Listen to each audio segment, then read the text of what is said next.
Саламатсыздар ма оқушылар? Бүгін сабағымызды бастаймыз. Қазір біз топқа бөлінеміз. Сондықтан бір-бірлеп келіп, мына жердегі бөлінген карточкаларды ала қойыңыздар. Сонымен топты ноутбук және моноблок деп екі топқа бөлеміз. Біздің мына жерде жасырылған суреттердің біреуі моноблоктың суреті және ноутбуктың суреті бар. Келіп бір-бірден ала қойыңыздар. Сосын қай топ қай жерге орналаса қоямыз.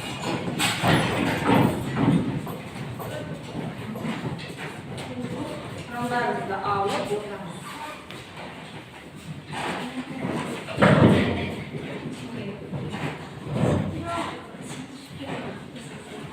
Ал жақсы отырамыздар.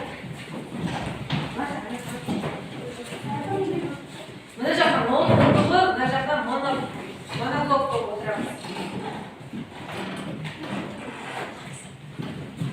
Яғни біздер моноблок тобын бірінші топ, ноутбук тобын екінші топ деп аламыз балалар. Жақсы орналас болса, енді біз үй тапсырмасын тексерейік.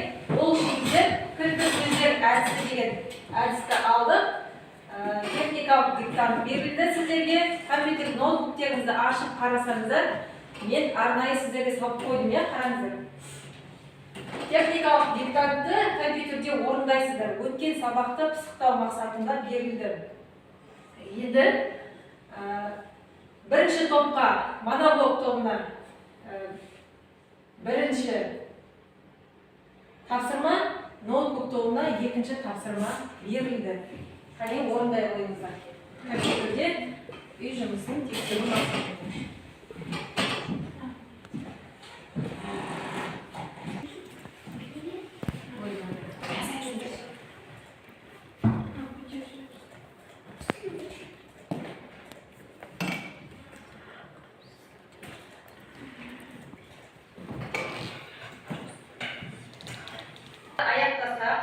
Енді қолдарымызды қоямыз. Мен дұрыс жауабын оқимын. Сіздер жауаппенен өзіңіздің жауаптарыңызды салыстыра отырыңыздар. Жақсы ма? Бірінші сұрақ, бізде компьютермен жұмыс істеу кезінде қауіпсіздік ережелерін толықтырыңдар. Экранның ортасы мен оқушының көзінің арақашықтығы қанша сантиметр болу керек? 50. Дұрыс айтасыздар. Келесі, компьютерде жасалатын үзіліссіз жұмыс 25-20 өте жақсы, 20-25 минуттан артық болмауы тиіс. Осы сұрақтарды қорыта келгенде, бүгін біздің сабағымыз қандай деп ойлайсыздар? Ақпаратты тасымалдаушылар. Өте дұрыс айтасыздар балалар. Ақпаратты тасымалдаушылар деген жаңа тақырып. Кәнекей дәптерімізді ашып, бүгінгі күннің жадын жазып, жаңа тақырыппен танысайық. Кәнекей аша қойыңыздар.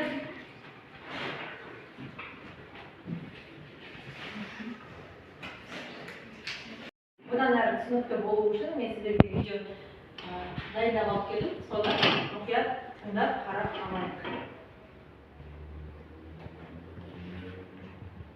Ғасырлар бойы жалғыз ақпарат көзі қағаз болды. Ал 20-ші ғасырда ақпараттың цифрлық тасымалдаушылары пайда бола бастады. Олар бірнеше топқа бөлінеді. Иілгіш магниттік диск. Оған дисктер жатады. Дисктің көлемі бірнеше мегабайттан тұрады. Олар 1970 және 1990 жылдар аралығында қолданды. Көлемі жағынан аз ғана ақпарат сиятын болғасын, олар қолданыстан шығып қалды. Ленталық ақпарат тасымалдаушылар. Олар өте жұқа магнитті лентадан тұрады. Оларға таспалар, аудиотаспа және видеотаспа жатады. Көлемі бірнеше мегабайттан бірнеше гигабайтқа дейін барады. Оптикалық диск тасымалдаушылар. Оларға CD, DVD, Blu-ray тасымалдаушылары жатады. Магниттік диск, HDD, hard disk drive, немесе Winchester. Компьютерде негізгі есте сақтау құрылғысы. Көлемі үлкен, бірнеше гигабайттан бірнеше терабайтқа дейін. Қатқыл диск ішкі және сыртқы болып екіге бөлінеді. Жүйеліктің ішіндегі қатқыл диск ішкі құрылғы деп есептелінеді. USB флеш жинақтауыш. Көлемі бірнеше гигабайттан тұрады. Олардың микро, Макро деген түрлері бар. Бұлар өте ыңғайлы ақпарат тасымалдаушыларға жатады. Ақпараттық технологиялар дамуына байланысты сақтау құралдары мен тасымалдау құралдарының сыйымдылығы жылдан жылға артып келеді. Қазіргі кезде ақпарат тасымалдауыш құрылғысын алып жүрмесе де болады. Қазір арнайы жадтар бар. Олардың орнына электронды пошталарды немесе әлеуметтік желі қызметтерін пайдаланса болады. Керек кезде сол жерге интернет арқылы шығып, керек ақпаратты жүктеп алуға болады. Балалар болса, енді жеке практикалық жұмыс дайындап қойдым сіздерге. Өздеріңіздің кітаптарыңызда да 106 бетте орналасқан практикалық жұмыс жеке-жеке орындаймыз. Компьютер ноутбуктердің қасына бір флешка дайындап қойдым. Тапсырманың мақсаты қандай? Нені табу керекпіз? Жұмыс істеріндегі компьютер батырмасын тышқанның оң жақ батырмасымен шертіп, пайда болған түйіндегі свойства батырмасын тышқанның сол жақ батырмасымен шертіп, өзім жұмыс жасап жатқан компьютердің жадының көлемін анықтайсың. Екінші, компьютер батырмасын тышқанның сол жақ батырмасымен шертіп, диск жетекке салынған оптикалық дискінің көлемін анықтайсың. Және екінші тапсырма бар. Ол тапсырмада сіздердің қастарыңызға флешка қойылды. Сол флешканың көлемін анықтау керексіздер.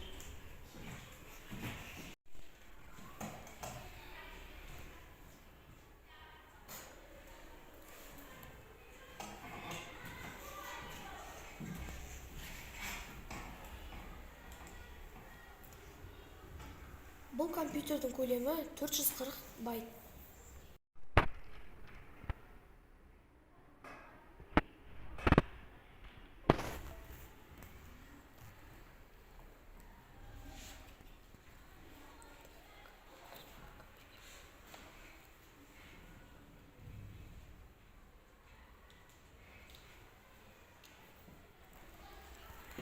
Бұл флешканың көлемі 7,148 гигабайт.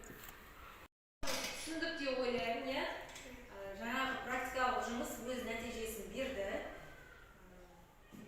Қалай қарау керек? Бәрін түсіндік. Енді келесі бізде мынандай топтық жұмыс бар. Оның аты дұрыс тұжырымдамасын тап деген. Қазір екі топқа екі тұжырымдама береміз. Бірінші топқа моноблок тобына топпен жұмыс жасаймыз. Келесі топтық жұмыс ноутбук тобына. Яғни топпен ақылдасып отырып, осы жердегі дұрыс нұсқасына қосу нүктес таңбасын дұрыс емес болса, минус таңбасын қоясыздар. Жұмыстарыңыз. Теріңізді жауып, ортаға салып, осы тапсырманы орындаймыз.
сіздердің ноутбуктеріңізде тест дайын тұр. Сол ноутбуктеріңізді аша қойыңыздар. Тестті орындай қойыңыздар.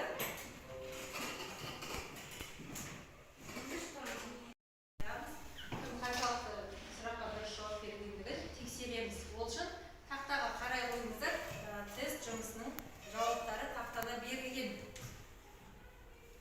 Бірінші бізде компьютер жады неше бөлікке бөлінеді дейді. Бәріңізде солай ма? 2 ма? Дұрыс. А жауабы дұрыс екен балалар. 2. Екінші сұрақ, ақпараттың ең үлкен өлшем бірлігі? Гигабайт. Дұрыс айтасыздар. С жауабы дұрыс. Белгілеп отырыңыздар өздеріңізге. Үшінші сұрақ, ішкі жад компьютердің қай құрылысының ішінде орналасқан? Дұрыс айтасыздар. Жүйелік блоктың ішінде орналасқан. Дұрыс па бәріңізде? Жақсы. Келесі 4-ші сұрақ, қай дискке қайталап жазуға болады?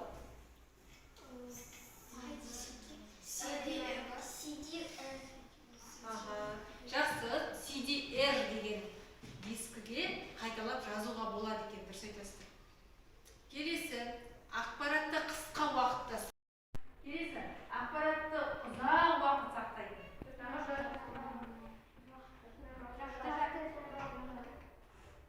Қайсысын алды?